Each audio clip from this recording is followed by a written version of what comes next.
يا أيها الذين آمنوا اركعوا واسجدوا واعبدوا ربكم وافعلوا الخير لعلكم تفلحون.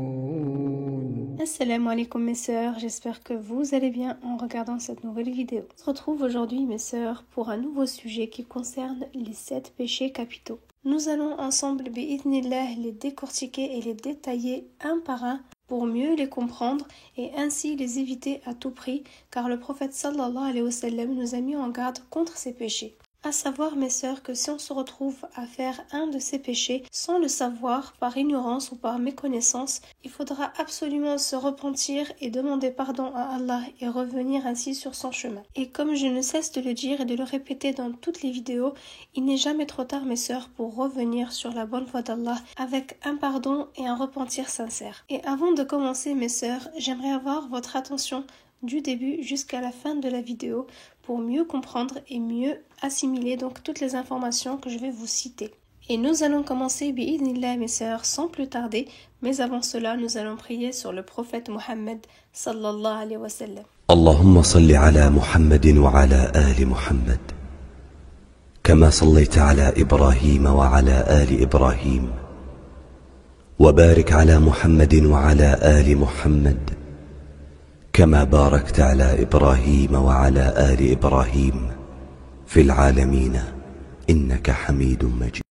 Les 7 péchés capitaux sont ceux expliqués par le prophète sallallahu alayhi wa sallam dans un hadith authentique rapporté par Muslim et Bukhari dans les deux sahih, et dans lequel le prophète sallallahu alayhi wa sallam nous dit clairement donc d'éviter les 7 ruineux, autrement dit destructifs, en parlant des 7 péchés capitaux. Et on comprend par ce hadith mes sœurs qu'il est absolument primordial de faire très attention de ne pas tomber dans ces péchés-là, et car malheureusement certains même nous mènent à sortir de la religion en devenant walayadu billah mécréants. Et pour la définition du mot mécréant, cela désigne les personnes qui ont mécru en Allah, en ses messagers, en ses livres, en ses anges et en jour dernier. Et comme vous le savez mes sœurs, quelqu'un de mécréant est quelqu'un à qui le paradis a été interdit éternellement et sa demeure éternelle sera l'enfer.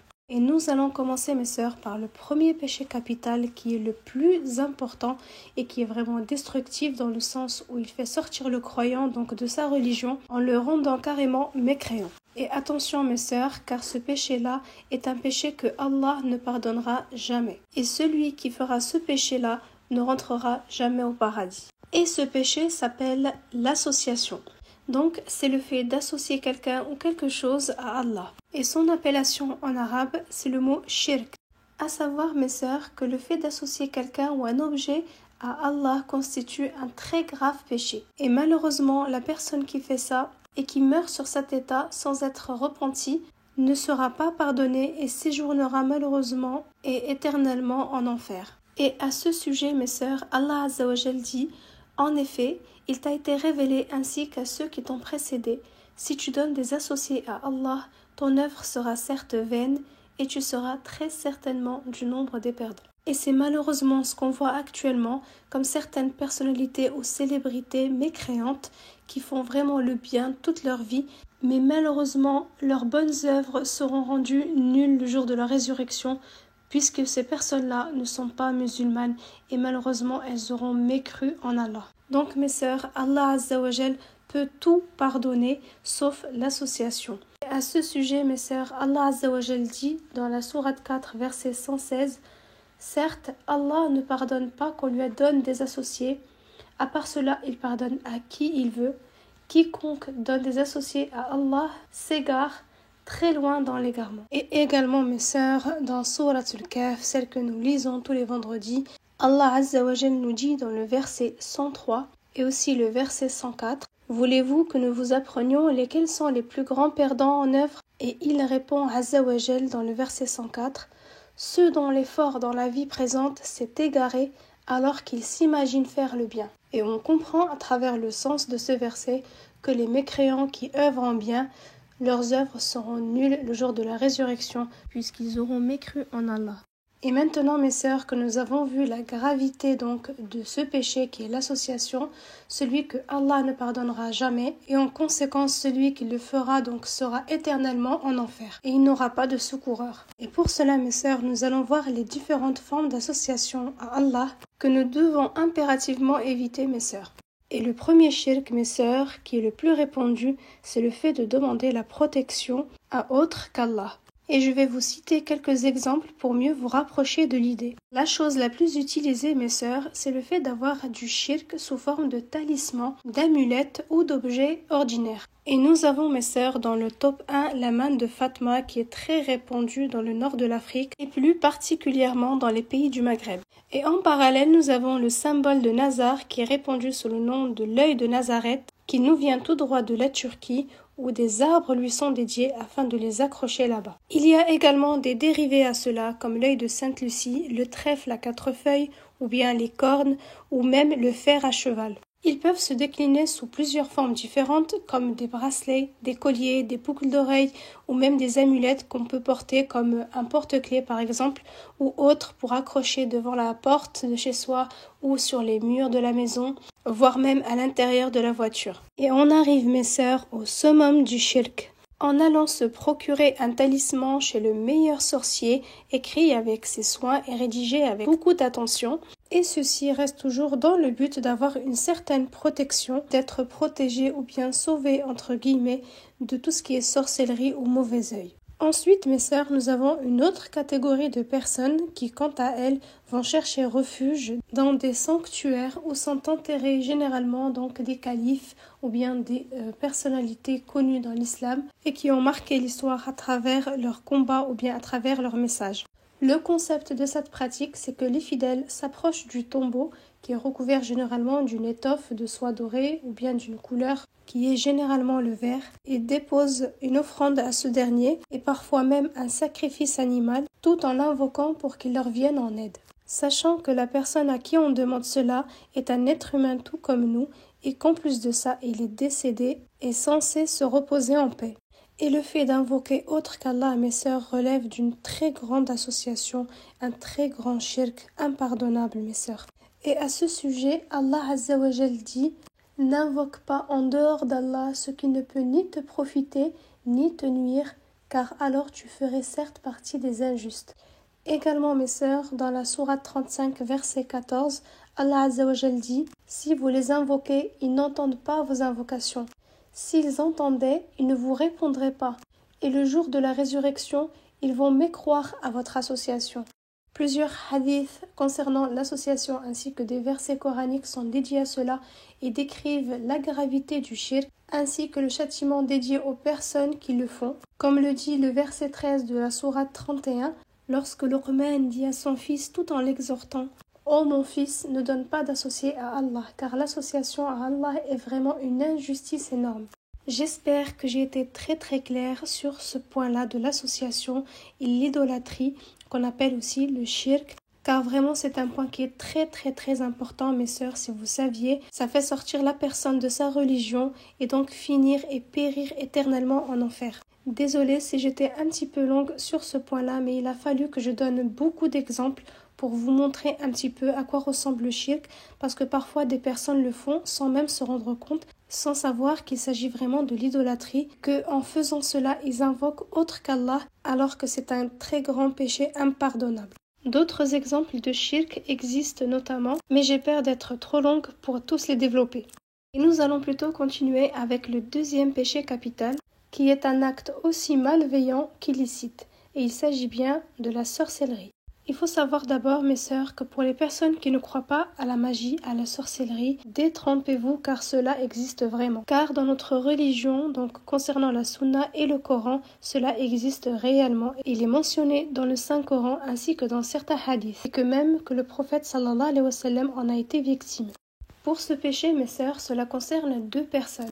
La première, c'est celle qui pratique la magie, la sorcellerie, celle qui fait le mal, qui envoie par le biais de cette sorcellerie donc des esprits maléfiques afin de nuire à une personne, que ce soit au niveau de sa santé ou bien de vouloir changer son destin. Et la deuxième personne concernée, c'est celle qui se rend donc chez le sorcier ou bien chez le charlatan pour causer directement le tort à quelqu'un.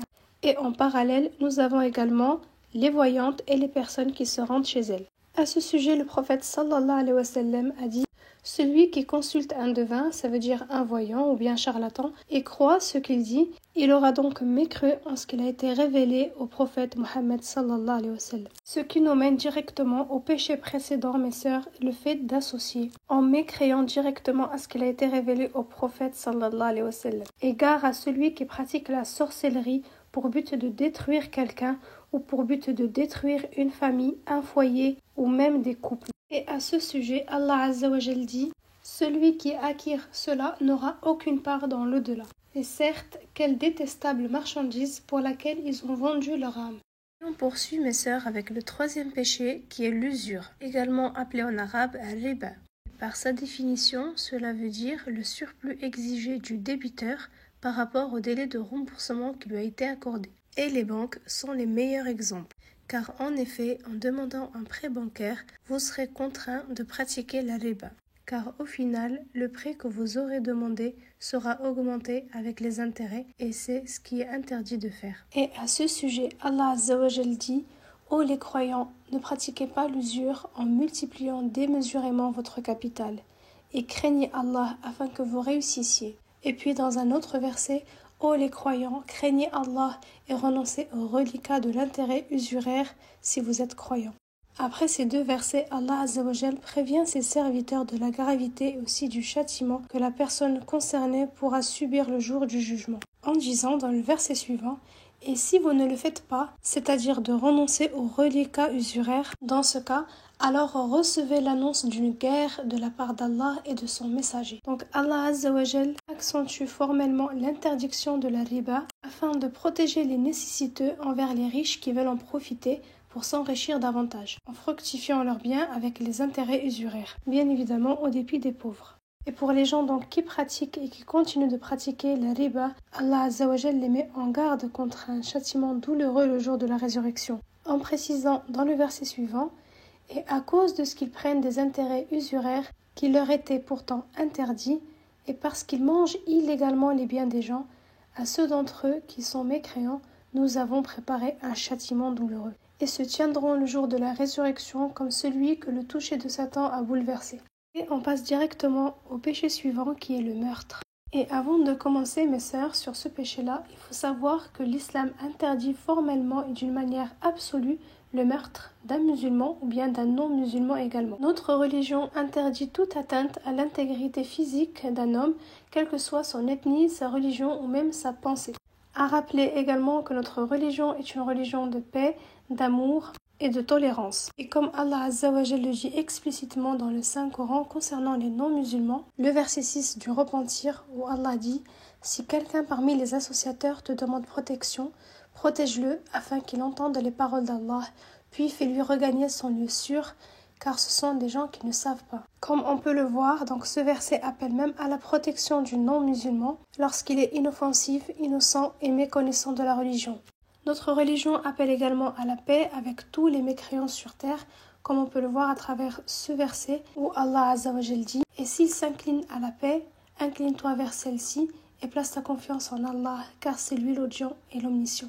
En conclusion, mes sœurs, donc le meurtre est un grand péché qui est interdit par la loi islamique. Qu'il s'agisse d'un meurtre contre les non-musulmans ou bien les mécréants, cela reste strictement interdit, et encore pire contre une âme musulmane. Et bien entendu, cela sans aucune raison valable. Et de plus, le prophète sallallahu alayhi wa sallam a dit: il n'est pas permis de verser le sang d'un musulman, témoignant qu'il n'y ait de divinité qu'Allah et que Mohammed sallallahu alayhi wa sallam est son messager. À noter, mes sœurs, que le meurtre peut être permis dans certains cas, comme par exemple le premier cas peut concerner un homme qui commet l'adultère après avoir été marié, et malheureusement il y a beaucoup de cas comme ça de nos jours qui ont surtout banalisé l'infidélité et ils sont fiers de ce qu'ils ont commis. On a le deuxième cas qui est l'apostasie, c'est-à-dire une personne qui sort de la religion en combattant contre Allah et son messager et ainsi devenir l'ennemi des musulmans. Pour ce cas particulier, cette personne peut être même exilée de son pays. Et pour le troisième cas, nous avons une personne qui tue délibérément une autre personne. Et par ce fait, sa punition sera la même pour lui. La peine pour ces personnes-là a été légitimée car elle permet de préserver la religion, les personnes et aussi les honneurs. Un autre cas également où le meurtre est licite, c'est celui de la légitime défense. Donc cela est permis dans certains cas, comme par exemple pour défendre sa foi, ou bien défendre ses biens, ou défendre les siens. Et ceci donc est relevé d'un hadith du prophète sallallahu alayhi wa sallam, qui englobe également le fait de se défendre pour une femme contre un violeur. Donc je vais quand même vous citer, mes sœurs, les 4 personnes à ne pas tuer en islam. Et ils sont au nombre de 4, et le premier, c'est le musulman. Comme on a dit précédemment, donc on ne tue pas un musulman sans qu'il y ait une vraie raison valable, comme cité précédemment. En deuxième, nous avons un dhimmi, c'est un mécréant qui vit et qui s'installe chez les musulmans. En troisième, nous avons al-mu'ahad, donc c'est un mécréant avec qui les musulmans ont signé un pacte. Et en quatrième, nous avons al-musta'man, qui est un mécréant aussi, qui rentre dans les pays musulmans avec sûreté, qui a été envoyé par son pays dans un pays musulman pour une mission ou bien pour transmettre un message. Et on continue, mes sœurs, avec le péché capital suivant, qui est l'usurpation des biens de l'orphelin. Pour simplification des termes, cela veut dire le fait de prendre les biens d'un orphelin et de les consommer injustement. Et cela peut englober l'héritage, les biens financiers ou même les biens matériels. Et Allah Azza wa Jal dit dans la sourate 4, verset 10, « Ceux qui prennent injustement les biens des orphelins n'introduisent que le feu dans leur ventre et souffriront en enfer. » Et dans la sourate 6, verset 152, Allah Azza wa Jal insiste sur le fait de protéger l'orphelin en disant « N'utilisez les biens de l'orphelin si ce n'est que dans son intérêt. » Jusqu'à ce qu'il atteigne la majorité. Donc, on comprend par ces versets, mes sœurs, que Allah Azza wa Jal cherche vraiment à protéger l'orphelin et à protéger également ses biens, et cela jusqu'à sa majorité pour qu'il puisse reprendre ses biens et ainsi pouvoir les gérer lui-même en autonomie. Et par ces versets, on comprend également la gravité et le châtiment de la personne qui commet ce péché et qui oserait porter atteinte aux biens des orphelins. Ce péché a été classé parmi les péchés les plus graves en raison de la faiblesse de l'enfant et qui ne pourra pas se défendre afin de reprendre ses biens. L'islam est une religion qui défend et qui protège l'orphelin et qui insiste sur ce fait, que ce soit dans le Saint-Coran ou dans la sunna du prophète sallallahu alayhi wa sallam. Et on ne peut pas parler de l'orphelin sans évoquer le prophète sallallahu alayhi wa sallam, qui a été lui-même un orphelin dès son plus jeune âge. Et pour cette raison, Allah Azza wa Jal l'a accueilli, il l'a protégé, et il l'a éduqué et appris à travers l'ange Jibril alayhi salam. Pour ces raisons, Allah Azza wa Jal a ordonné au prophète sallallahu alayhi wa sallam de protéger et de veiller particulièrement sur les orphelins. Exactement comme Allah Azza wa Jal l'a fait avec son prophète sallallahu alayhi wa sallam, comme on peut le lire dans les versets suivants dans la sourate 93. Ne t'a-t-il pas trouvé orphelin, alors il t'a accueilli? Ne t'a-t-il pas trouvé égaré, alors il t'a guidé? Ne t'a-t-il pas trouvé pauvre, alors il t'a enrichi? Quant à l'orphelin donc, n'oppresse pas. Dans une autre version de traduction, ne maltraite pas. On continue, mes sœurs, avec le péché capital suivant, c'est le fait de prendre la fuite en pleine bataille pour le jihad, et ceci est strictement interdit par notre religion. Le mot jihad est la traduction du mot combat en français, et cela désigne particulièrement le combat dans le sentier d'Allah. Cela désigne le fait de préserver, de protéger ou bien de combattre pour sa religion. C'est une arme pour les musulmans et aussi un moyen de se rassembler et de s'unir pour venir en aide à nos frères et sœurs musulmans en détresse ou en guerre partout dans le monde. Et on l'oublie souvent, mais ça reste un devoir que Allah nous a ordonné. Et malheureusement, comme on peut le constater de nos jours, de nombreux pays musulmans sont en guerre et personne des pays musulmans n'a intervenu en leur faveur. On évoque pour ceci particulièrement la Palestine en ce moment, là où les crimes et les génocides battent leur plein. Les civils sont tués injustement tous les jours sous l'effet des bombes, tout en englobant des femmes et des enfants en bas âge ainsi que des personnes âgées, et cela sous les yeux du monde entier. Qu'Allah leur vienne en aide et leur accorde la victoire et accepte tous les martyrs dans son vaste paradis. اللهم كن لإخواننا في فلسطين اللهم كن لهم مؤيدا وظهيرا اللهم كن لإخواننا المرابطين في المسجد الأقصى اللهم فرج همهم اللهم انصرهم اللهم نفس كربهم اللهم داوي جرحاهم اللهم عاف مبتلاهم اللهم اشف مرضاهم اللهم ارحم موتاهم اللهم تقبل شهداءهم. Et on termine, mes sœurs, avec le dernier péché qui est celui de la fausse accusation d'adultère contre une femme chaste, innocente et croyante. À savoir, mes sœurs, que le fait de lancer des accusations contre un musulman ou une musulmane en général, sans avoir une preuve à l'appui, est extrêmement illicite dans notre religion.